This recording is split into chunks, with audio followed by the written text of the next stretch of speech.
I want to bring in Derek Levasseur. He's a retired sergeant and co-host of Crime Weekly podcast. He's also been closely following this case. Thank you for weighing in tonight. I'd like to start with, why haven't police been able to crack this case when they say the killer is hiding in plain sight?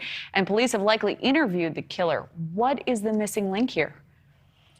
I mean, I don't know if they've interviewed the killer himself, but I think it's a situation where you have a community where everyone really knows everyone, and you have a situation where it's going to take someone out there in that community other than the killer, knows this individual, may have seen these photos online and has identified this person, but has chosen for some reason not to come forward.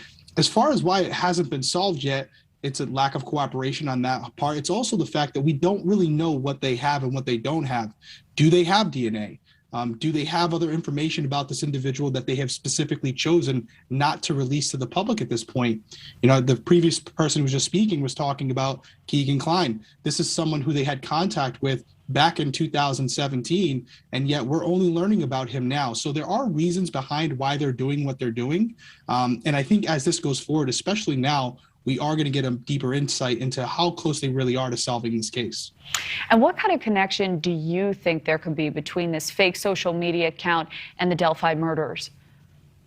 It could be everything. It could be nothing. I think this is a matter of them going through and dotting their I's and crossing their T's. Clearly, this individual has a pattern of behavior that is suggestive that he could have been involved with something like this.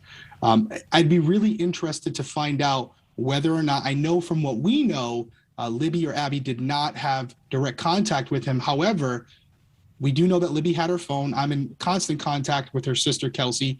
We know that she did have her phone on her that day. So I'd be interested to find out if in actuality, if she ever did have contact with this Anthony_Shots, or did Abby have contact with him? Because even if they didn't speak to him that day, could they have said something in passing where they disclosed that they might be going to the Monon High Bridge the following day, which would be enough for this individual to either go himself or tell someone else that they were going to be there around this time? Now, you know the investigator who since retired in this case, as well as the girls' families, as you mentioned. Do they have a theory about who the killer is? There's a lot of theories out there. Again, I've spoken with the entire family. I had the opportunity to meet them. And again, I spoke to Kelsey last night when this broke. They do have some theories, but again, they've been very limited in the information that they've received from the Indiana State Police, or at least that they're willing to share with the public, which is a great thing. That's how it should be. They too believe that it's someone local, someone to the area, but there is also that possibility that this was a transient, someone who was passing through the area. And that could explain why we're sitting here today and we still don't have the answers as to who did this. Was there any reason to believe the trails where the girls went hiking were dangerous? You know, we covered this extensively on Crime Weekly, my co-host and I, Stephanie Harlow, and the trail was a normal trail that you and I would walk down anytime. It was a hiking trail. It was a public area. The Monon High Bridge was an area that was frequented by the locals very often. And if I were out there, I would have no problem walking that area. But it does go back to the fact that you just never know. Nowhere is ever truly safe. And if there are nefarious people out there looking for victims of opportunity, it can happen anywhere. Now, you mentioned that you did speak with family members. How are they doing?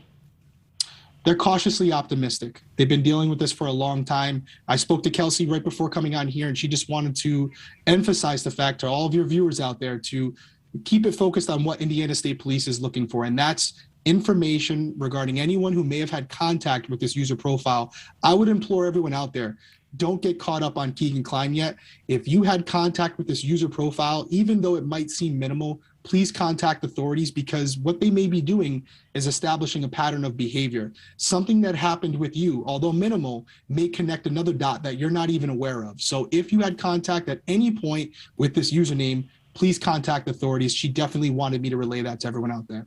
Well, I appreciate you bringing that to our attention. Derek Levasseur, thank you for joining us tonight. Thank you for having me.